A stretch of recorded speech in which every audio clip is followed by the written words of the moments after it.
Welcome to my first ever murder mystery and macaroni video. Today we are going to be talking about murder mysteries and macaroni. The ingredients for this macaroni recipe will be listed below. All of the murder mystery facts will be coming out of my mouth. So stay tuned and let's listen. So today, for our murder mystery, we are talking about the Jamison family. I spent hours upon hours researching this murder mystery trial. I have a whole script here, so if you see me looking down, that's what I'm doing. And we're also, besides talking about this, okay, so like I said, we're making a super easy macaroni and cheese. It is a French onion, mushroom, spinach, mac and cheese. It's a quick thing to make. It's kind of a cheater's mac and cheese, but it also has healthy, good ingredients. It's gonna be great. And then yes, the Jamison family. I'm very bad at camera skills, so you're gonna have to bear with me while I talk about this too. But anyways, time to crack a drink. White Claw is not sponsoring me, but they could if they wanted to. Crack a drink, get your shit out, and we're gonna talk about murder mysteries.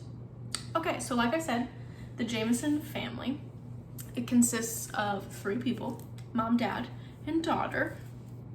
The mother's name is Sherry Lynn, and the father's name is Bobby, and the little girl's name is Madison. Okay, so I'm gonna be talking while chopping. It's kind of hard to do, I need a cameraman, but anyways, okay. So we got mom, dad, and little Madison. Mom and dad are in their 40s, and Madison is a 6-year-old sweet little girl.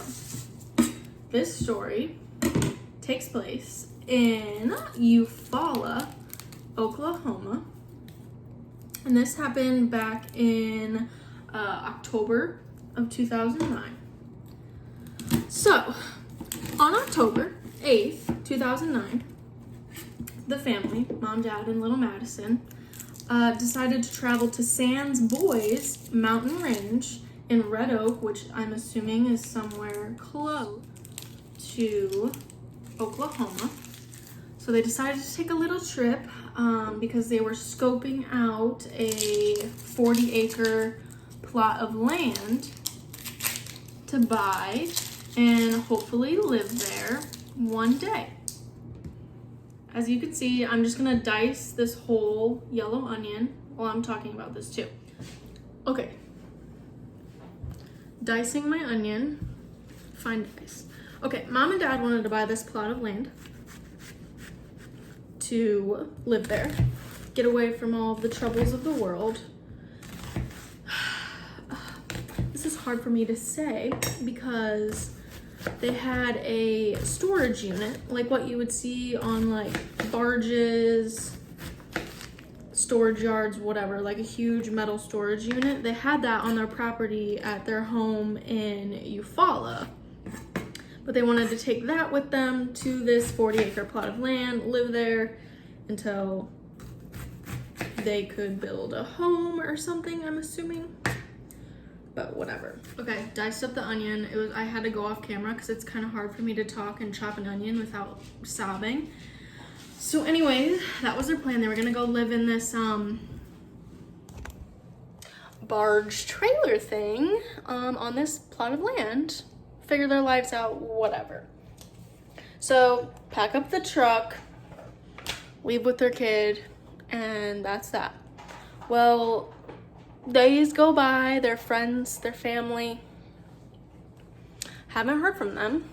So naturally, you get a little nervous.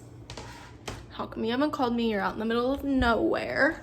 They hadn't brought the storage unit with them yet. Like, they went to just go look at the land, right? Well, no one heard from them. Okay, also I'm gonna start saying stuff here. I got a huge pot in a pan. I'm gonna boil my noodles in. Okay, this is really hard, so sorry, bear with me. Filling up my pot with water. Anyway, so no one's heard of them. The police start questioning people, and turns out Sherry Lynn has another son from a previous marriage. And he looked like he was like 10, 12 I couldn't really find his age.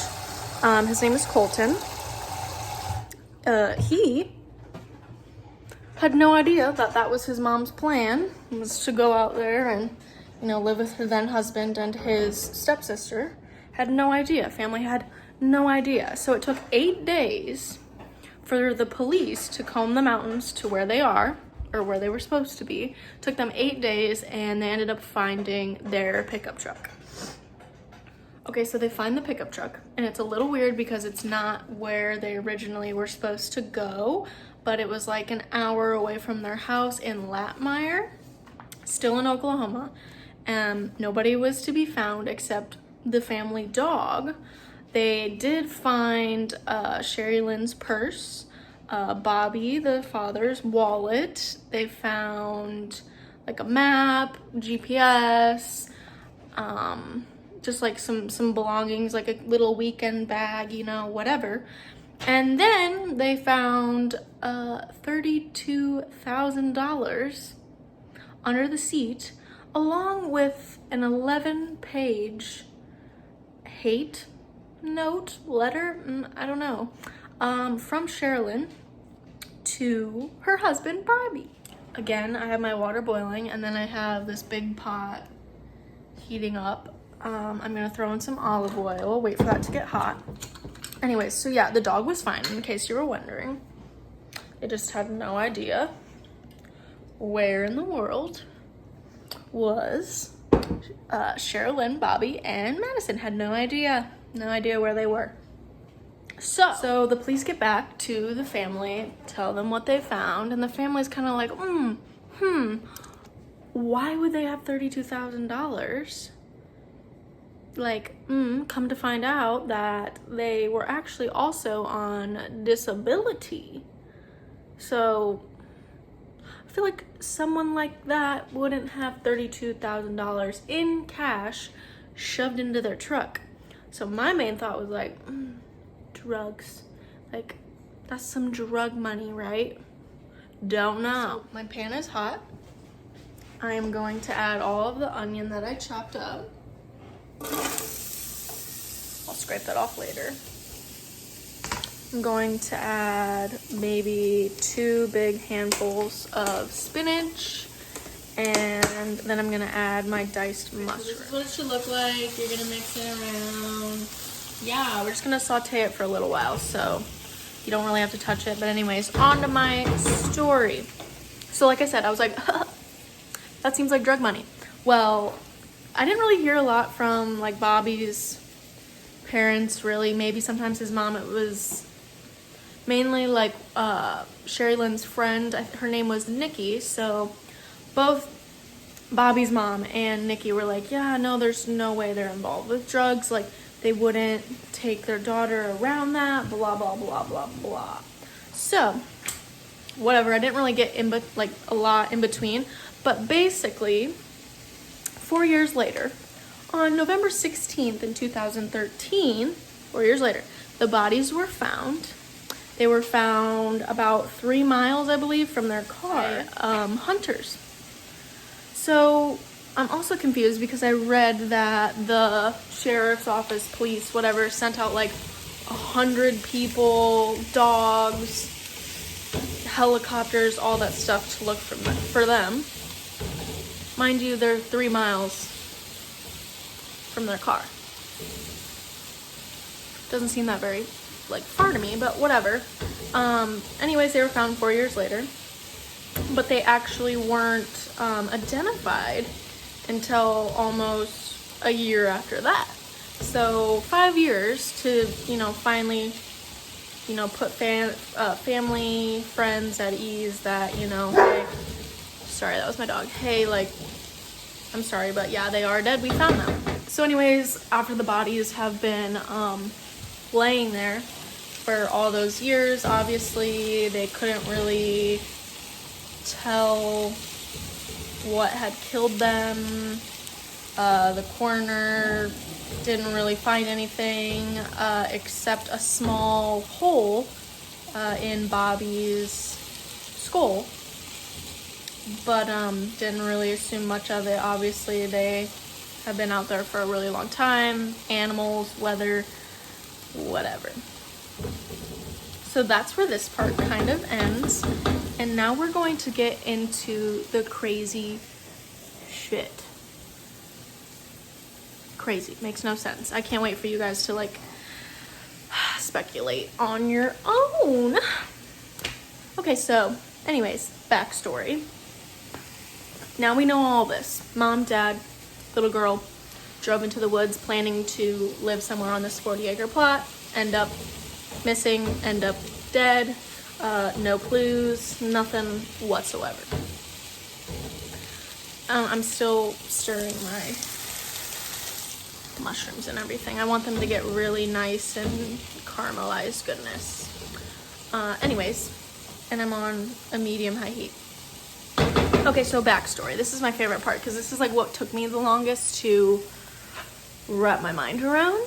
But yeah, mentioned before, they were trying to get away, start a new life, whatever, maybe marriage, you know, their marriage is in turmoil, whatever. Well, Mr. Bobby got into a car accident in 2003, which ended up, I'm assuming, yeah, he can't really walk, run with ease. He had lots of back pain, and that's why they're on disability. So I'm also thinking, okay, Bobby, you're probably on some sort of like opioids, steroids, whatever, because it also said like he had, you know, mood problems, whatever, which, I mean, if I was in any way disabled, like that would be a little saddening. But I mean, whatever, that was just my assumption. So we have Bobby, whatever. And then we find out that Sherry Lynn is actually bipolar, which is fine. She was supposed to be medicated, everything like that.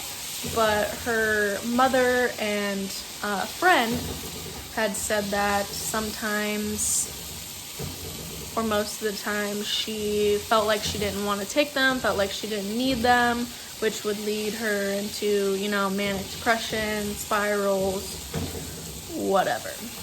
Okay, I just wanted to stop and say that I added the garlic. This is what it looks like. It's getting really good. So I think I am going to turn the heat off because now we gotta wait to boil the noodles. I just wanted to get those done and out of the way. I'm going to add the noodles to my boiling water too. Okay, so anyways, Sherry Lynn, all that good stuff. Also, her sister had passed recently due to anaphylactic shock. She was allergic to bees. That's all I really found, so I'm assuming she got stung by multiple bees, or I don't know how serious it was, whatever. So she was also dealing with her sister's death. So basically like a big old rainbow of depression in my assumptions, my findings, like, which I mean is totally something I would, you know, assume. Like, that sounds sad. This all sounds sad. Like, yeah. So of course the police had to question other people besides mom and friend. So they asked the neighbors, asked around, you know, what were they like? Did you hear a lot from them? Blah, blah, blah. So most of the neighbors said that they kept to themselves. They were a quiet family. They were deeply spiritual, which we're gonna get into that in a little bit. They told neighbors that their house was like haunted, or they had dark spirits in their home. All that jazz, right? Sherry Lynn proceeded to not tell the neighbors, because we're gonna again get more into that, but she believed that she was a witch, and also would frequently accuse the neighbors of killing her cats, which again we will get into, but that's just my little leeway into what all's about to go down. Also, while I'm blabbering my mouth, my noodles are boiling, and we already did the veggies, so we're perfectly fine. You can take a breather. Ooh, take a drink. Actually, I'm gonna take a drink. And I'm sorry, I really am gonna be looking down frequently because, guys, this is a lot, and I did not memorize like all of it, so I'm sorry. Cheers. Coming off the fact that, you know, they thought their house was haunted.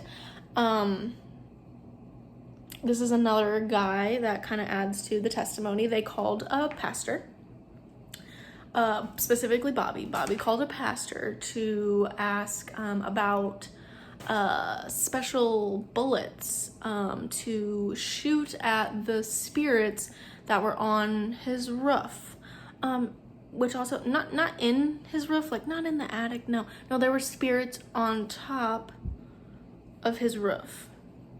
That's what Bobby said, okay? So he asked the pastor about special bullets, and also told the pastor that he was planning to exorcise the demons or the spirits in his home.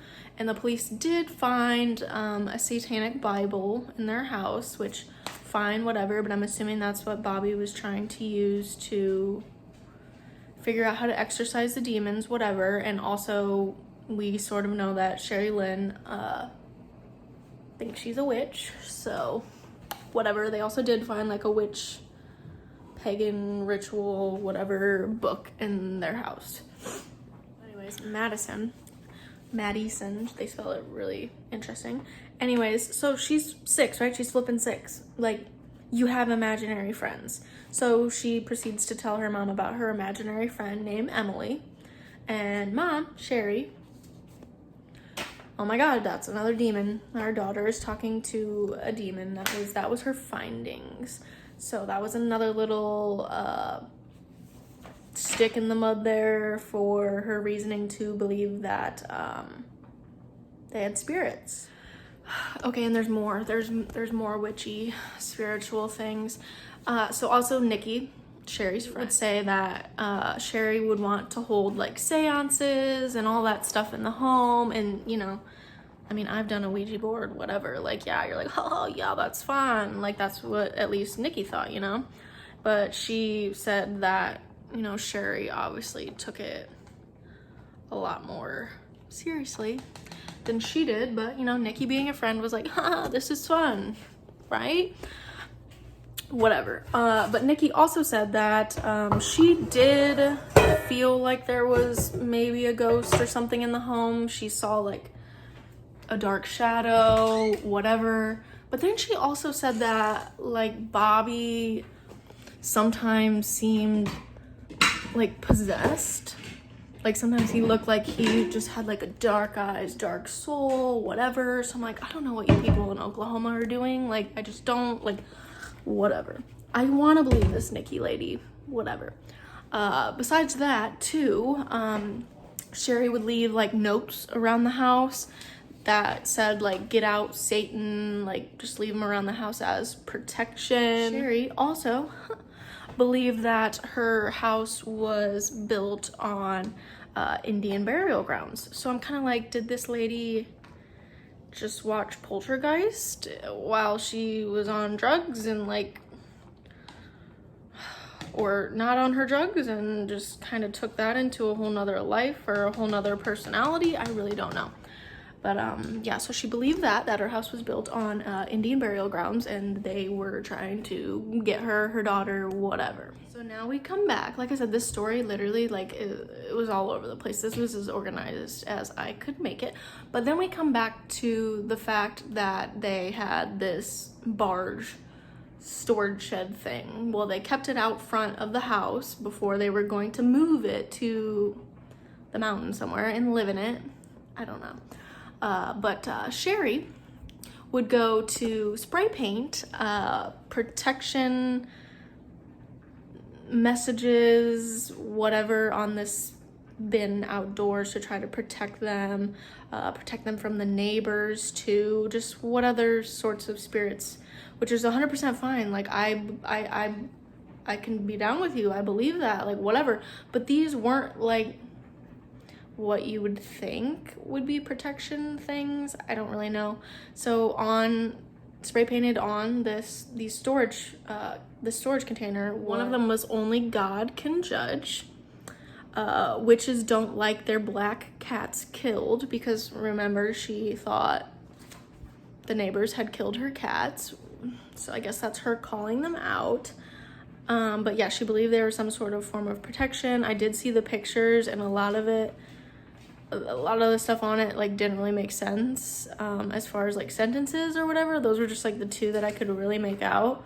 Was, you know, only God can judge us, and, you know, don't kill my fucking cat, like whatever. I don't know. Police found like one little of evidence that actually like gave some sort of insights, but it's still wild. So the Jamisons, the family, they had surveillance cameras outside of their home that Bobby's mom had installed as a form of protection from Bobby's dad, which we'll also get into that later because the story is hella long and hella confusing. Again, I apologize. I don't know. It's literally all over the place. Whatever. So please look at this surveillance footage of the day that, you know, they left, the day that they packed up the truck, whatever. So I tried to watch some of it too, but like obviously it wasn't the full thing, and it was like sped up and it didn't really make much sense to me, whatever. But in this video, there was a whole time span where Bobby and Sherry were, you know, going back and forth from the house to the truck, assumably loading the truck up with things. But the police said that they went to the truck, to the home, more than 20 times. And some of the times they weren't even carrying objects with them to the truck or from the truck. And there was also long spans of time where they were just standing there, like not doing anything, not moving, whatever. They were just like standing. And it looked as if Sherry and Bobby weren't even speaking to each other. It was said that they almost looked zombie-like, malnourished, kind of just weird. So again, I'm like, you people have to be on drugs or something. Like, I don't know. I don't know. That's what my assumption is right now. I'm not trying to judge, but like, this sounds weird, like weird. So of course the friend Katie had something to say. Showed her that footage, and she claimed that Bobby was seen wearing a white shirt, and towards the end of the video there was a man that was wearing a brown shirt. So she thought that maybe there was a fourth person there, another male there, which I don't know. I mean, the video was only like a couple seconds long for me to watch. The police didn't really follow up on that. I don't know how much of that is true, but Nikki believes there is another man there too, maybe forcibly telling them what to do. So now my noodles are done. I'm going to strain them, and we're gonna get into the actual macaroni making part, which you're like, geez, yeah, finally, thank you. And then I'll shut up and try to finish this story. But guys, this is like really hard. Let me complain about it more. But yeah, so I strained my noodles. We still have the spinach, onions, garlic, and mushrooms sitting over here. So I'm gonna leave my noodles and then get this spinach, mushroom, and onion kicked back up, like a medium heat. And then I'm gonna try to show you what all I'm gonna do here to make the sauce. So we're gonna go back in with a little bit more olive oil. And we're going to get our French onion packets. I'm just gonna use one. Shake that in there. And then we're going to get just like a little fourth cup of water. And pour that in there. Just give it some moisture. Mix it around. I'm gonna probably add more water once we get the cheese in there. I'm also going to salt and pepper it. I just have this like grinder that has all of it in one, so just a couple shimmies. And this also has garlic salt in it. I really love onions and garlic. I know there's already some in there, so you can also add garlic sauce. And that's when this beautiful white velveeta cheese comes into play.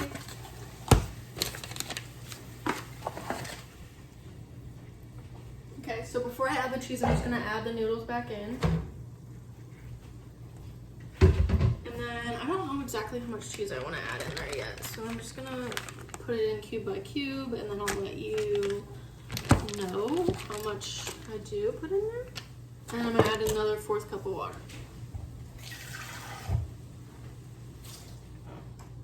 And we're gonna mix this around till it gets nice and creamy. So that's all the hard evidence there is.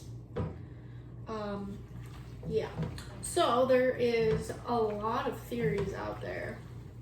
And one of the theories is that Bobby and Sherry belonged to a satanic cult. And I guess Bobby's mom is the one that claimed that.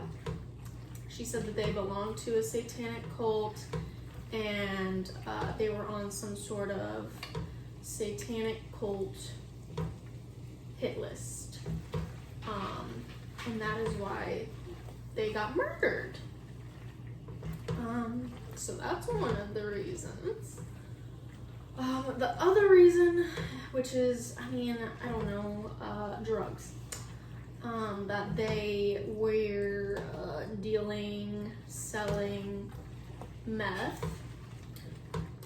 The place where they lived in Oklahoma is a high crime area for meth, and the place where they were moving to in the storage shed, which just kind of makes me think like Breaking Bad, but whatever.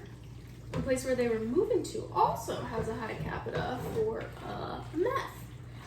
meth makers, meth dealers. I don't know what you want to call them, but yeah.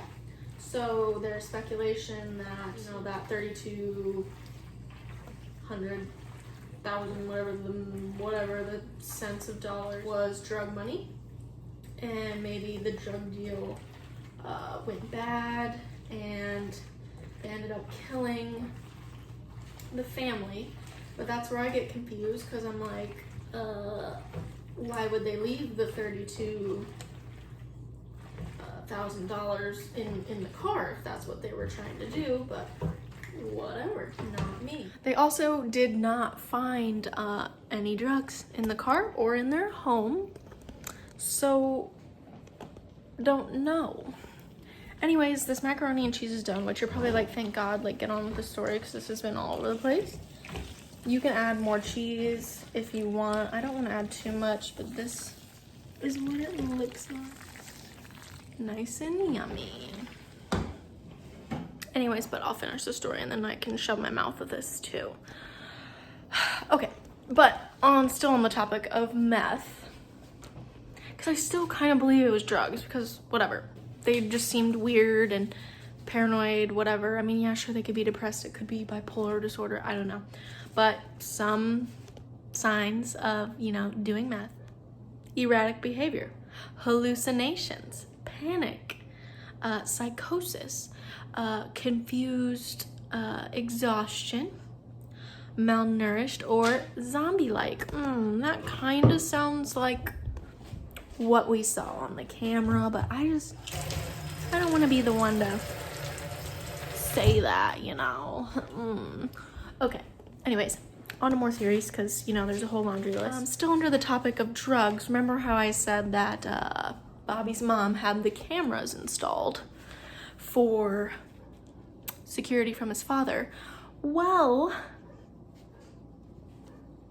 apparently Bobby's father wasn't very nice, and Sherry had filed a restraining order saying that Bobby's father had threatened Bobby, saying he was going to murder him for some sort of bad business deal. Also, she said in the restraining order that he is, you know, surrounded with prostitutes, gang members, specifically the Mexican mafia, and he dealt with meth. Yeah.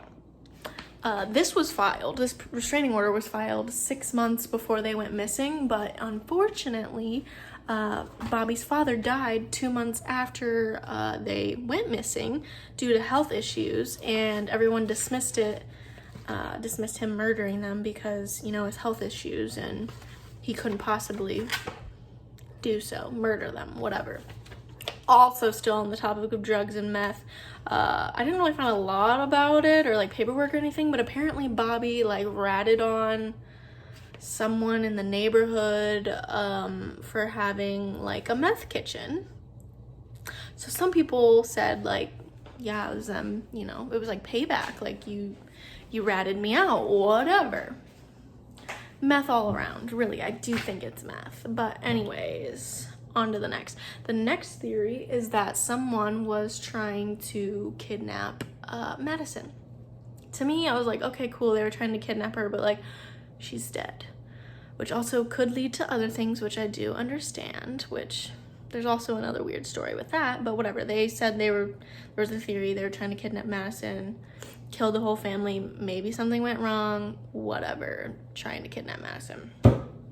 There was also, on Bobby's phone, there was a picture of Madison that had been taken that day that they were presumed dead, of her like in the wilderness. And I mean, I saw the picture. And it was her just like sitting on a rock, and she was like kind of like crossing her arms like in the motion of doing so. And some people said like, oh, she looked uncomfortable or she looked scared, blah blah blah blah. I couldn't really tell that from a picture. Like I mean, it didn't look normal, but it also did look normal, so I don't know. I didn't really like think that the picture was weird. And then the next theory is murder-suicide. Obviously, Bobby and Sherry weren't having a good time. Sherry wrote him an 11-page hate note, also, which I'm like, why would you bring that with you in the truck? But whatever, it was in the truck, 11 pages. I did quote, was a hermit, a loner, did not need them, like they didn't need him in their lives. Like Mom and Maddie were gonna be like fine without him.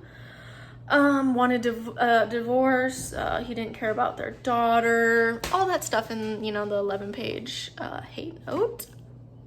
All could point to murder-suicide because, you know, Bobby did have that hole in his brain, which leads me to the fact that Sherry also owned a .22 caliber shotgun, which some people say that bullet hole was like a good size for it, but again, the coroner was like, yeah, no way. But apparently the hunters that found the bodies were contradicting that, and they were like, yeah, that totally could be a .22 caliber hole. I literally know nothing about guns, and also I'm like, why are these hunters saying this? But whatever, that's what I found. The coroner said, yeah, no, there's just no real way to figure this out. And the gun was never found. Never found the gun. So, murder-suicide? Don't know. Drugs? Don't know. Kidnapping of Madison? Don't know. But don't worry, there's more theories. We know Bobby's dad didn't kill him either because he was too incapable. But anyways, there is another great theory.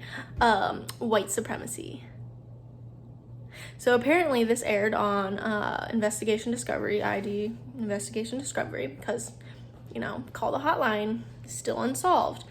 Some rando lady, don't know her name, nothing, I don't know, called in saying that she worked for these white supremacist group, and they had this book of people that they wanted to get rid of. Like this group would like write in this book like, oh, that bitch, like a burn book, okay?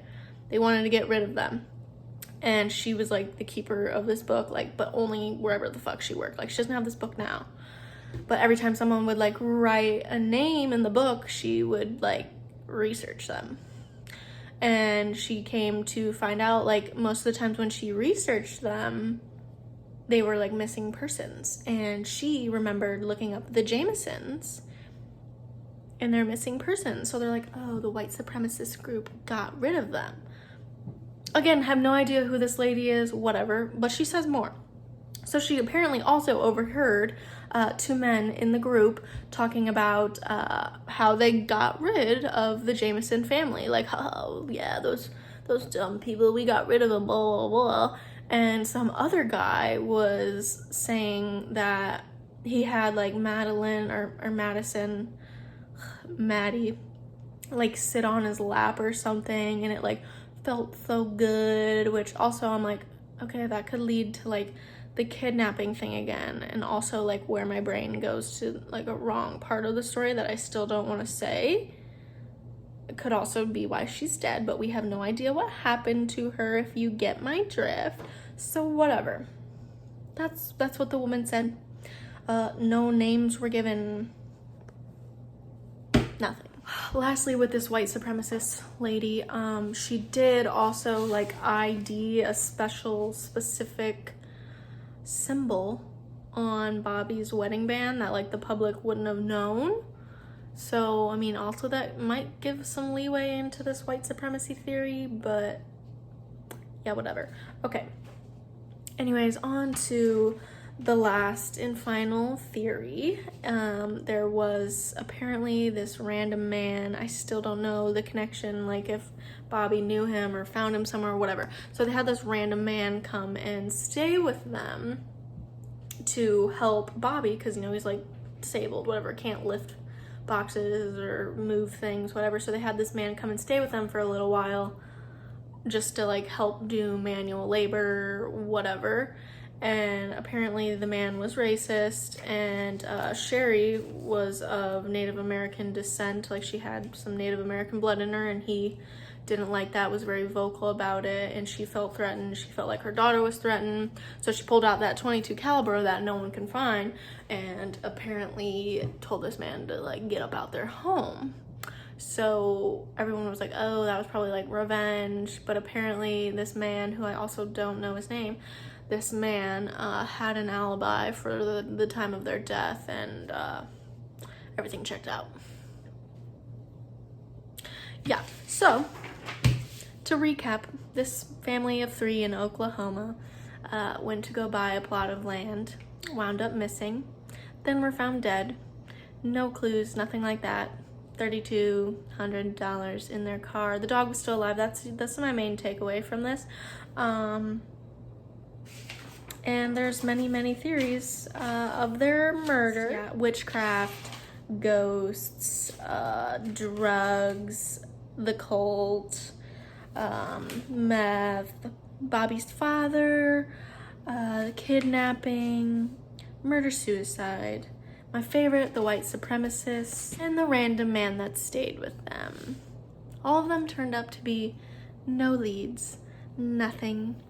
But I did want to end with that the sheriff on the case apparently like 11 years later moved away because he was still just so grief stricken that he did not find out what happened to them. So he moved, but he moved to like a whole new like island tropical country thing. Hasn't been heard from since.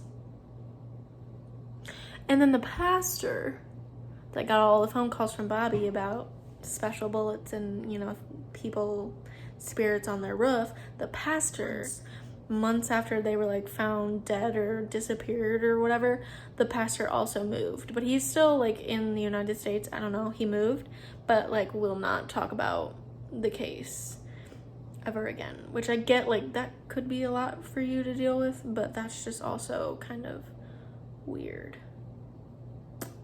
So yeah, that's the story of the Jamison family. And now I'll show you my meal. That murder talk. This is your yummy meal. I don't know why the flash came on, but whatever.